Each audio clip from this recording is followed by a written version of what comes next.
नमस्कार विद्यार्थी मित्रांनो, काल आपण सबऑर्डिनेट क्लॉजचे 3 प्रकार noun subordinate clause, adjective subordinate clause आणि ऍडव्हर्ब सबऑर्डिनेट क्लॉज आपण पाहिले होते. त्याचे नियम आणि एक्झाम्पल्स सुद्धा दिले होते. बाळांनो, तिन्ही प्रकारांचा अभ्यास तुम्ही व्यवस्थित केला तर comparatively noun subordinate clause, adjective आणि ऍडव्हर्ब सबऑर्डिनेट क्लॉज हे ओळखणं सोपं जातं.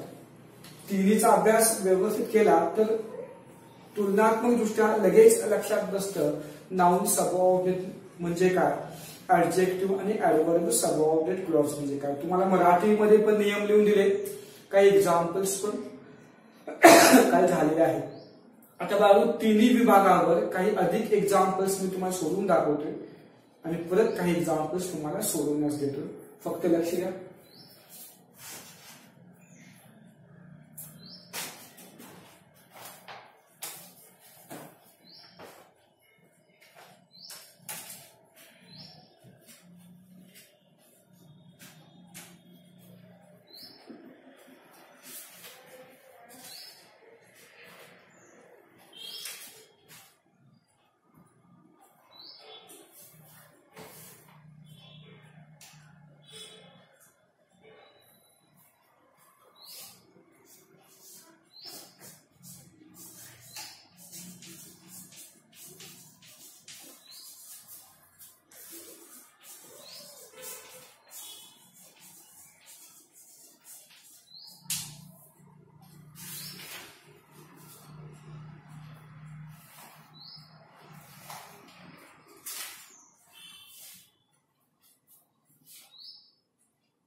बाळाकडे बघा, ह्यावरती काही एक्झाम्पल्स लिहिले.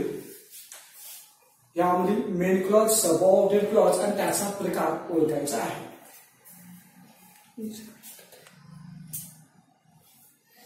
पहिले एक्झाम्पल्स बघा. पहिले example, I do not know what he wants. यामध्ये आय डू नॉट नो हे मेन क्लॉज आहे, पूर्ण अर्थ व्यक्त करतो.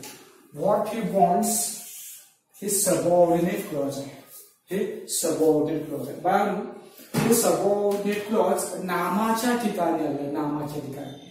आय हे सब्जेक्ट, कर्म आणि ते ऑब्जेक्ट, म्हणजे हा भाग नामाच्या ठिकाणी आलाय म्हणून याला नाउन सबऑर्डिनेट क्लॉज म्हणतो, म्हणून याला नाउन सबऑर्डिनेट क्लॉज. मी काल सांगितल्याप्रमाणे क्लू वापरा. याला काय नाही प्रश्न विचारा. व्हॉट डू यू नो, तुला काय, व्हॉट डोंट यू नो, तुला काय माहित नाही. व्हॉट ही वॉन्ट्स, त्याला काय हवे आहे ते माहित नाही आहे, म्हणून नाउन सबऑर्डिनेट क्लॉज. नामाच्या ठिकाणी आलेला आहे म्हणून नाउन सबऑर्डिनेट क्लॉज. पुढील वाक्य बघा. The letter brought money which was badly needed. The letter brought money, त्या पत्राने पैसे घेऊन आले. Main clause which was badly needed, की जे अत्यंत गरजेचे होते ते सबऑर्डिनेट क्लॉज. काय अत्यंत गरजेचे होते? पैसा. मग हा सबऑर्डिनेट क्लॉज मेन क्लॉज मध्ये मनी या नामाबद्दल अधिक माहिती सांगतो, म्हणून याला म्हणायचं ऍडजेक्टिव्ह सबऑर्डिनेट क्लॉज. त्या पत्राने पैसे घेऊन आले की जे अत्यंत गरजेचे होते. अत्यंत गरजेचे काय होते? पैसे. हा सबऑर्डिनेट क्लॉज मेन क्लॉज मधील पैसे या नामाबद्दल अधिक माहिती सांगितलं आहे, म्हणून याला ऍडजेक्टिव्ह सबऑर्डिनेट क्लॉज म्हणतात. या संपूर्ण वाक्यामध्ये तो सबऑर्डिनेट क्लॉज विशेषणाचं काम करतो, म्हणून त्याला ऍडजेक्टिव्ह सबऑर्डिनेट क्लॉज म्हणतो, कारण तो नामाबद्दल अधिक माहिती सांगतो. आता पुढील वाक्य, you may sit wherever you like. तुला आवडेल त्या ठिकाणी तू बसू शकतोस. यू मे सिट हा मेन क्लॉज आहे, हा मेन क्लॉज आहे. वेअर एव्हर यू लाईक, जेथे जेथे तुला आवडेल, हा सबऑर्डिनेट क्लॉज आहे. आता बाळांनो, की तुला जेथे जेथे आवडेल तेथे तू बसू शकतेस. बसणे ही जी क्रिया आहे या मेन क्लॉज मध्ये, या क्रियेबद्दल या सबऑर्डिनेट क्लॉज न अधिक माहिती सांगितलं. या क्रियेबद्दल या सबऑर्डिनेट क्लॉज न अधिक माहिती सांगितलं, म्हणून याला ऍडजेक्टिव्ह सबऑर्डिनेट क्लॉज असं म्हणतो. Adjective subordinate clause, sorry adverb, कारण कृतीबद्दल माहिती सांगितली, ऍक्शन बद्दल, त्यामुळे ऍडवर्ब. हा सबऑर्डिनेट क्लॉज मेन क्लॉज मधील बसणे या कृतीबद्दल अधिक माहिती सांगतो, म्हणून याला adverb subordinate clause. You may sit wherever you like. You will pass if you work hard. जर तू खूप कष्ट केलंस तर तू पास होशील. यू विल पास, तू पास होशील. पूर्ण अर्थाचा main clause if you work hard. जर तू खूप कष्ट केलेस सबऑर्डिनेट क्लॉज आहे. जर तू कष्ट केले तर काय होईल? तू पास होशील. मग हा सबऑर्डिनेट क्लॉज या मेन क्लॉज मधील ऍक्शन पास होणे याबद्दल अधिक माहिती सांगतो. कधी पास होशील? जेव्हा तू खूप कष्ट करशील, म्हणून याला ऍडवर्ब सबऑर्डिनेट क्लॉज, कारण तो मेन क्लॉज मधील ऍक्शन बद्दल अधिक माहिती सांगतो. पुढील वाक्य बघा. The dog that bites does not bark. कुत्रा की जो चावतो तो भुंकत नाही, असा या वाक्याचा अर्थ आहे. The dog does not bark. ठीक आहे, असं वाक्य दिले त्या पुस्तकामध्ये. असं पण चालतं, the dog that barks does not bite, असं आपण घेऊया. शब्दशः त्याचा बरोबर होतो. The dog that barks does not bite. कुत्रा की जो भुंकतो तो चावत नाही. The dog does not bite हे मेन क्लॉज आहे. The dog does not bite main clause, कुत्रा चावत नाही. ही जो भुंकतो दॅट बार्क्स हे सबऑर्डिनेट क्लॉज आहे. दॅट बार्क्स की जो भुंकतो, कोण भुंकतो? कुत्रा. मग हा सबऑर्डिनेट क्लॉज मेन क्लॉज मधील नाम कुत्रा याबद्दल अधिक माहिती सांगतो, की जो भुंकतो, म्हणून याला ऍडजेक्टिव्ह सबऑर्डिनेट क्लॉज. की जो भुंकतो कुत्रा हा सबऑर्डिनेट क्लॉज मेन क्लॉज म्हणजे कुत्रा याबद्दल अधिक माहिती सांगतो, म्हणून याला म्हणायचं ऍडजेक्टिव्ह सबऑर्डिनेट क्लॉज. शेवटचं वाक्य बघा. I went to see what had happened. I went to see, हा बाळांनो मेन क्लॉज आहे. व्हॉट हॅड हॅपन्ड, काय घडलेले होते, हे सबऑर्डिनेट क्लॉज.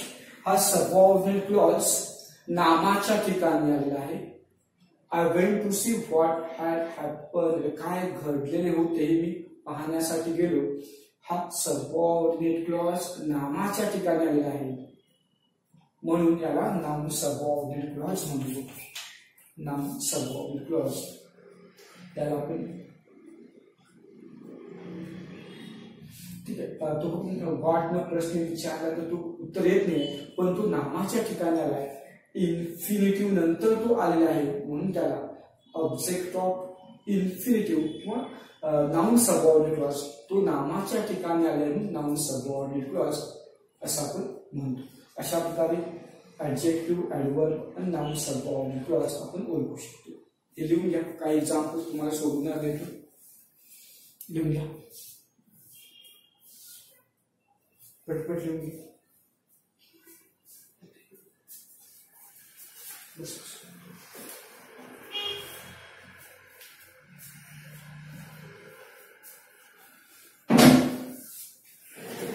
सर्व एक्झाम्पल्स मी तुम्हाला सोडवण्यासाठी देतो.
पटपट लिहून घ्या. काही एक्झाम्पल्स तुम्हाला सोडवण्यासाठी देतो.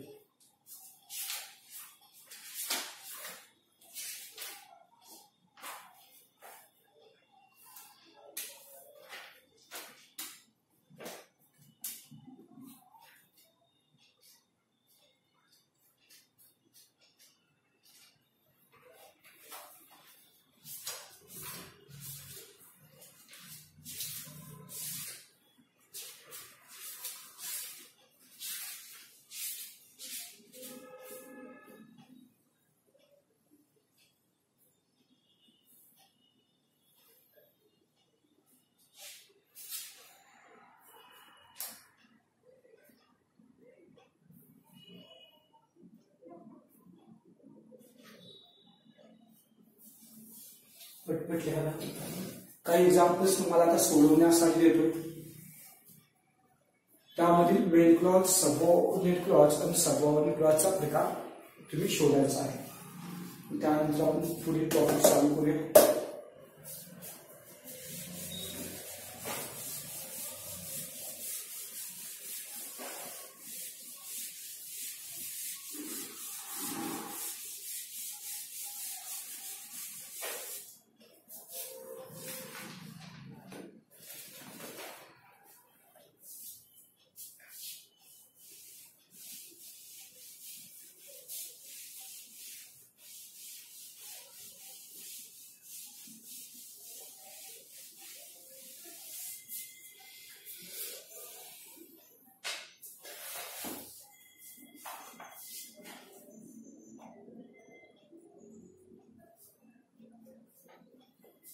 पटपट लिहून घ्या माझ्यासोबत.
8 एक्झाम्पल्स दिलेत. या 8 एक्झाम्पल्स मधील मेन क्लॉज, सबऑर्डिनेट क्लॉज आणि त्याचा प्रकार तुम्हाला शोधायचा. सो एक्झाम्पल्स लिहून घ्या पटपट.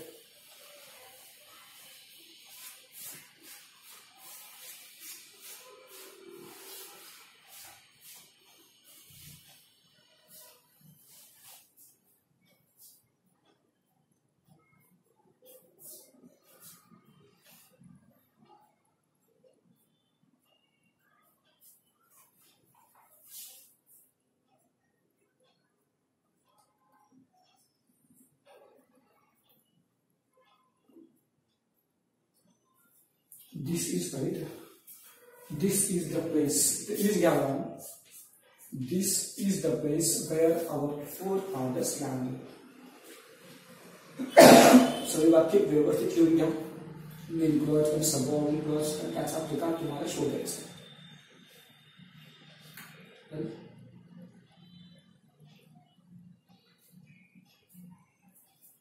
लिहून झालं असेल तर इकडे लक्ष द्या. काल आणि आज या 2 दिवसामध्ये आपण क्लॉज हा टॉपिक पाहिला. यामध्ये क्लॉज म्हणजे काय, त्याचे 2 प्रकार मेन क्लॉज आणि सबऑर्डिनेट क्लॉज हे कसे शोधावे हे पाहिलं. त्याचबरोबर सबऑर्डिनेट क्लॉजचे 3 प्रकार नाउन, ऍडजेक्टिव्ह आणि ऍडव्हर्ब हे तिन्ही प्रकार माहिती आणि उदाहरणासहित आपण पाहिलेले आहोत. हा टॉपिक अत्यंत महत्वाचा आहे. अगदी 11वी 12वीला सुद्धा महत्वाचा आहे. त्यामुळे हा टॉपिक परत एकदा वाचा. दिलेले एक्झाम्पल्स व्यवस्थित सोडवा आणि व्यवस्थित हा टॉपिक समजावून घ्या. आता पुढचा टॉपिक अगदी सोपा आहे. या टॉपिकवर एखादा तरी प्रश्न बोर्डाला विचारतातच. WH प्रश्न बनवणे, फ्रेमिंग WH क्वेश्चन, WH प्रश्न बनवणे हा टॉपिक चालू करतोय. फक्त टायटल लिहा.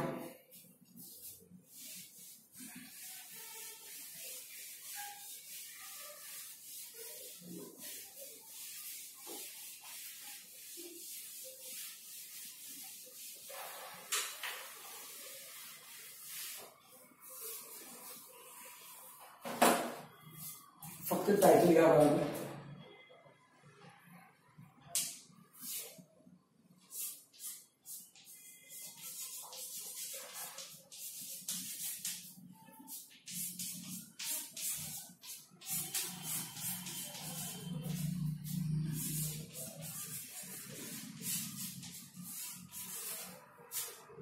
WH टाइप प्रश्न बनवणे.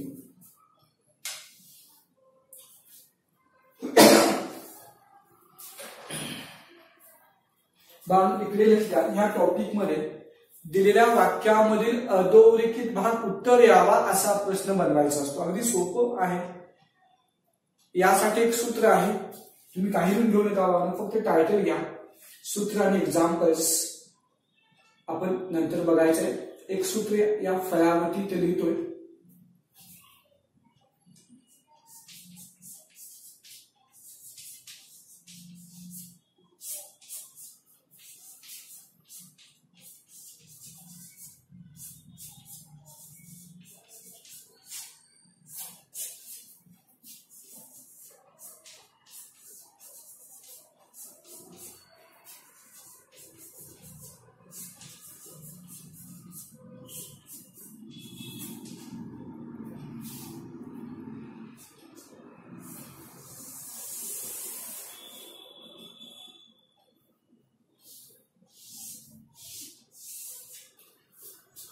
प्रथम WH शब्द येतो. प्रथम WH शब्द, त्यानंतर सहाय्यकारी क्रियापद, मग कर्ता, मुख्य क्रियापद, इतर भाग आणि प्रश्नचिन्ह. या रचनेमध्ये दिलेले वाक्य ठेवला तर तो प्रश्न बनतो. काही वाक्य मी तुम्हाला सोडून दाखवतो. त्यानंतर आपण नियम पाहायचा आहे. अगदी सोपी एक्झाम्पल्स घेऊया आपण.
तीन वाक्य मी या ठिकाणी लिहिलो. या तीन वाक्यांच्या मध्ये काही भाग अधोरेखित आहे. पहिले वाक्यात प्रश्न कसा विचारलाय बघा. राज हॅज कम्प्लिटेड हिज प्रोजेक्ट. राज त्याचा प्रकल्प पूर्ण केलेला आहे. कंसामध्ये आहे frame WH that question to get underline part as answer. अधोरेखित केलेला भाग उत्तर यावा असा प्रश्न बनवायचा आहे.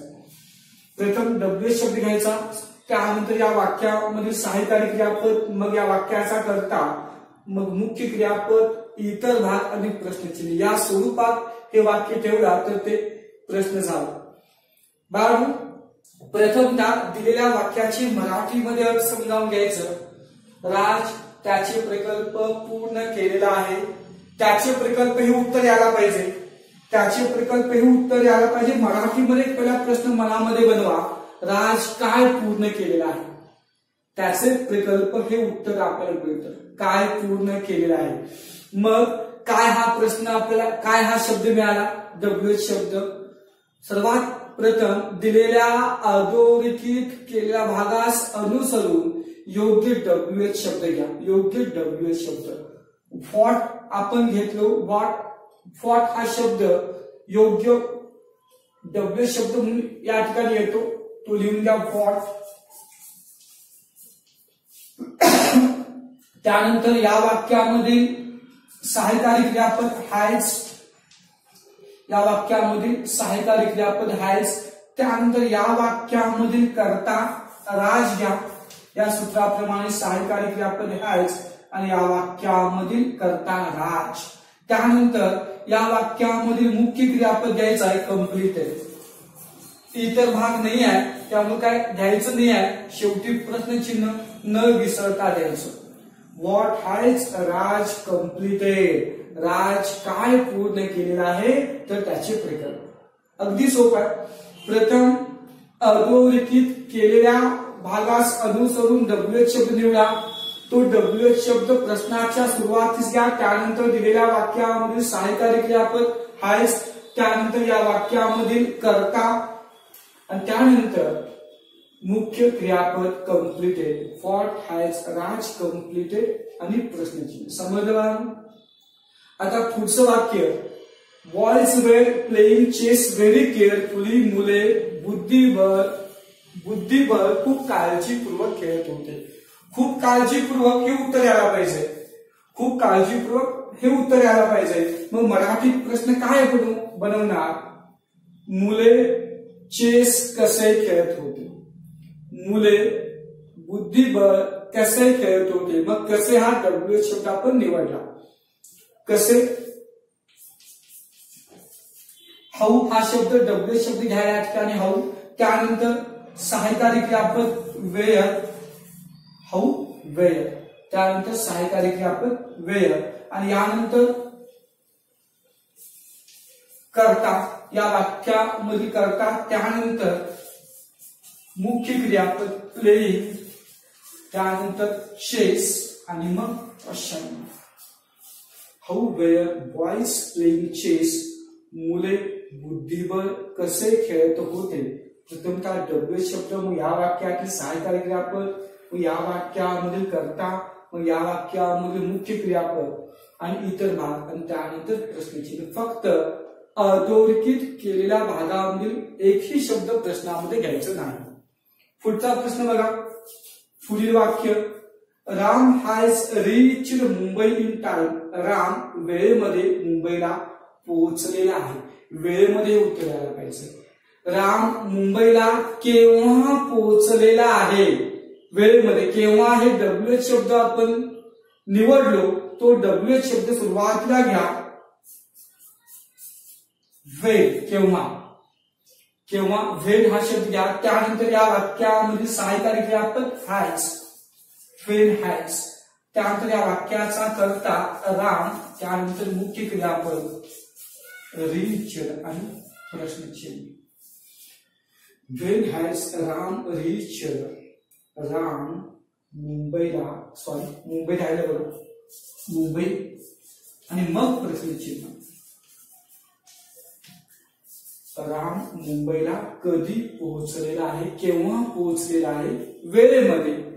Wien has Ram reached Mumbai, Ram मुंबईला केव्हा पोहोचलेला आहे, वेळेमध्ये. अशा प्रकारे आपण दिलेल्या वाक्यामधील अधोरेखित भागास अनुसरून तो भाग उत्तर यावा असा प्रश्न बनवू शकतो. आणि यासाठी हे सूत्र अत्यंत महत्वाचं आहे. प्रथमतः नियम लिहूया आणि त्यानंतर मग एक्झाम्पल्स लिहून घेऊया. पहिला नियम, या भागामध्ये स्वल्पविराम, या भागामध्ये स्वल्पविराम. आपल्याला दिलेल्या वाक्यामध्ये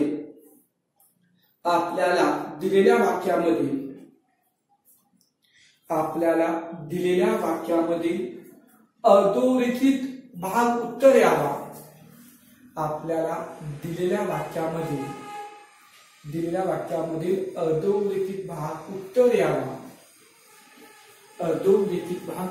यावा असा प्रश्न बनवायचा असतो. अधोरेखित भाग उत्तर यावा असा प्रश्न बनवायचा असतो. पूर्णविराम. 2 नंबरचा नियम, सर्वात प्रथम स्वल्पविराम.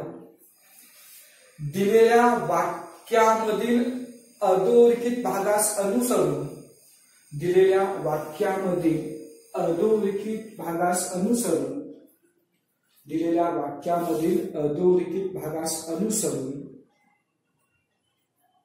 योग्य WH शब्द निवडा.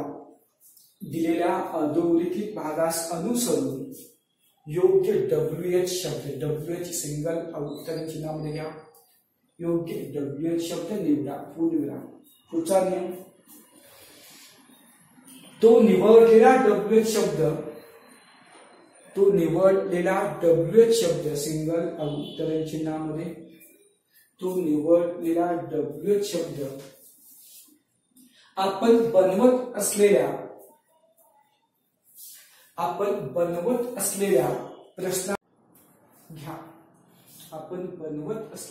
प्रश्नाच्या सुरुवातीस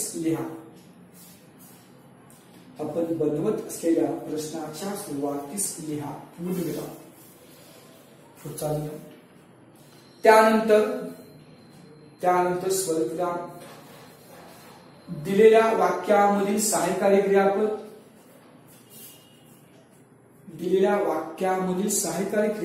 व कर्ता घ्या.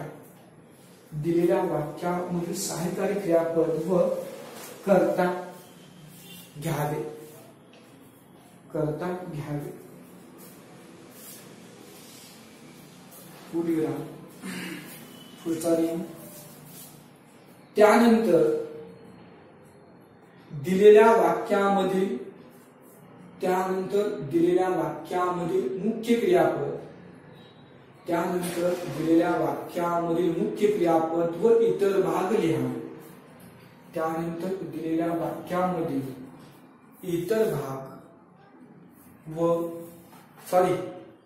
वाक्यामधील मुख्य क्रियापद व इतर भाग लिहावे. पुढचा नियम, आपण बनवलेल्या प्रश्नाच्या शेवटी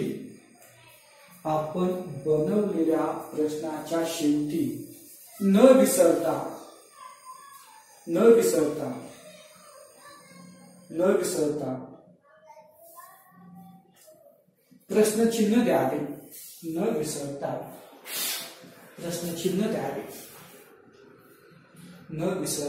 प्रश्नचिन्ह द्यावे. बाळांनो, आता या नियमांच्या खाली हे सूत्र घ्या. पहिला लाल पेनने किंवा काळ्या पेनने हे सूत्र लिहून घ्या. समासा म्हणून घेतला तरी चालेल, शक्यतो एकाच खोलीमध्ये बसावं. रेड किंवा ब्लॅक पेनने घ्या. आणि याच्यानंतर हे तिन्ही एक्झाम्पल्स घ्यायचं आहे. कंसामध्ये तो प्रश्न लिहा, तो कसा प्रश्न विचारला तेही लिहून घ्या. त्यानंतर आणखी काही एक्झाम्पल्स मी तुम्हाला सोडून दाखवतो.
पटपट लिहून घ्या.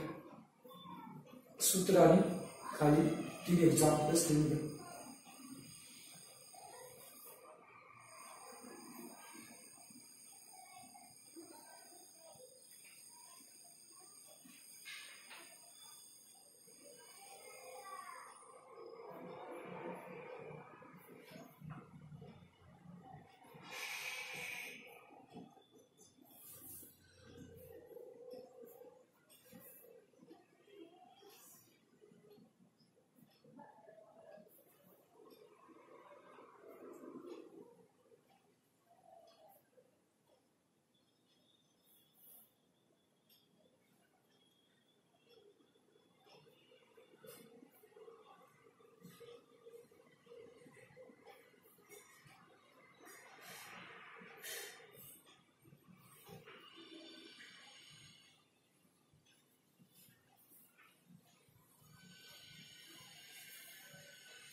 सगळे एक्झाम्पल्स लिहून घ्या.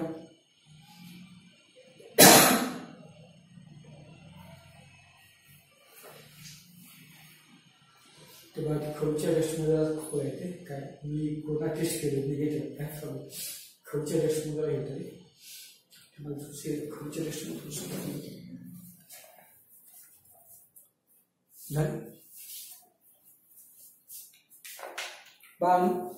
आता काही एक्झाम्पल्स पहिला अजून एक यामध्ये मेथड आहे सहाय्यकारी जे आपण नसलेले प्रथमतः काही एक्झाम्पल्स अजून तुम्हाला सोडून दाखवतो या विभागावर या पहिल्या पद्धतीवर. त्यानंतर आपण दुसरी पद्धत पाहायची आहे.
बालूच्या वाक्य मी या ठिकाणी लिहिलं. चारही वाक्य आपण पाहूया. पहिलं वाक्य आहे swimming is the sport mentioned in the text. या टॉपिक मध्ये पोहणे हा खेळ प्रकार व्यक्त केलेला आहे. पोहणे हे उत्तर यायला पाहिजे. पण आता मराठीमध्ये तुम्ही प्रश्न बनविला तर कोणता खेळ या टॉपिक मध्ये व्यक्त केलेला आहे, कोणता खेळ, विच, मग त्याच्या सोबतच स्पोर्ट हा शब्द घ्या, विच स्पोर्ट, कोणता खेळ, विच स्पोर्ट. त्यानंतर हा सहाय्यकारी क्रियापद is, which sport is mentioned in the text. बाकीचं आहे तसं घ्या, विच स्पोर्ट. यामध्ये थोडं सूत्रापेक्षा वेगळ्या पद्धतीने लिहावं लागतं. Which sport is mentioned in the text. या वेळामध्ये कोणता खेळ व्यक्त केलेला आहे. पुढील वाक्य बघा, youngsters can achieve success by working day and night. तरुण लोक रात्रंदिवस कष्ट करून यश मिळवू शकतात. रात्रंदिवस कष्ट करून हा भाग उत्तर यायला पाहिजे. मग तरुण लोक यश कसे मिळवू शकतात. प्रथमतः हाऊ हा शब्द घ्या, हाऊ कसे. त्यानंतर या वाक्यातील सहाय्यकारी क्रियापद कॅन. त्यानंतर या वाक्याचा कर्ता यंगस्टर्स. त्यानंतर मुख्य क्रियापद अचीव आणि मग सक्सेस प्रश्नचिन्ह. How can youngsters achieve success. तरुण लोक यश कसे मिळवू शकतात रात्रंदिवस कष्ट करून. प्रथमतः द्रव्य शब्द, सहाय्यकारी क्रियापद, कर्ता, मुख्य क्रियापद आणि इतर नाव आणि प्रश्नचिन्ह. पुढील वाक्य बघा, Nihar sir is a world class coach. Nihar sir हे जागतिक दर्जाचे मार्गदर्शक आहे. जर कर्ता उत्तर असेल कर्ता तर त्या ठिकाणी तो द्रव्य शब्द ठेवायचा, बाकीचं आहे तसं. जागतिक दर्जाचे मार्गदर्शक कोण आहे. जागतिक दर्जाचे मार्गदर्शक कोण आहे. आता बाळांनो हू हा शब्द आपण निवडला. या कर्त्या ठिकाणी हू द्यायचं. Who is a world class coach. प्रश्नाची who is a world class coach. जागतिक दर्जाचे मार्गदर्शक कोण आहे. She had made over a dozen such trips. ती अशा प्रकारे 1 डझनभर फेऱ्या केली होती. मग ती अशा प्रकारच्या किती फेऱ्या केली होती. किती मोजता येणाऱ्या संख्येसाठी हाऊ मेनी वापरतो आणि न मोजता येणाऱ्या संख्येसाठी हाऊ मच. हाऊ मेनी आणि हाऊ मच या दोन्हीचा अर्थ एकच, किती. पण जर 1, 2 असं मोजता येत असतील तर हाऊ मेनी वापरायचं आणि 1, 2 असं मोजता येत नसेल तर हाऊ मच. यामध्ये हाऊ मेनी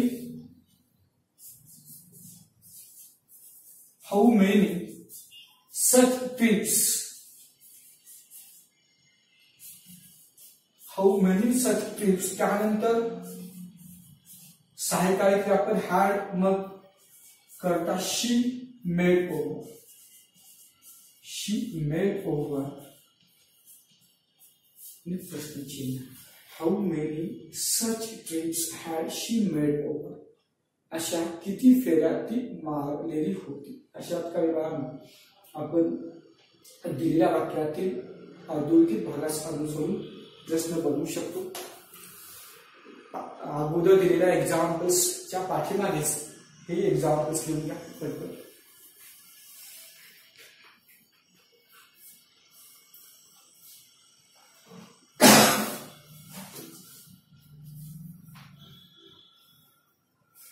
पटपट लिहून घ्या.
जर तुम्ही एक्झाम्पल्स लिहून घेतला असाल तर इकडे लक्ष द्या. आज आपण WH टाईप क्वेश्चन हा टॉपिक सुरू केलेला आहे. यामध्ये फक्त पहिला प्रकार झालेला आहे. दिलेल्या वाक्यामधील अधोरेखित भाग उत्तर यावा यासाठी प्रश्न कसे बनवावे आणि जर सहाय्यकारी क्रियापद असेल तर. आता काही वेळेला सहाय्यकारी क्रियापद देते बाळांनो, मग सहाय्यकारी क्रियापद नसेल तर त्या वाक्यांचे आपण WH प्रश्नामध्ये कसे रूपांतर करावे हे आपण पुढच्या तासामध्ये पाहायचं. अशा वाक्यांसाठी सहाय्यकारी क्रियापद कोणती वापरायचे ते आपण पुढच्या लेक्चरमध्ये पाहूया. आता वेळ संपलेली आहे, त्यामुळे आपण दुसरी पद्धत पुढच्या लेक्चरला आपण सुरू करूया. ठीक आहे. Thank you very much.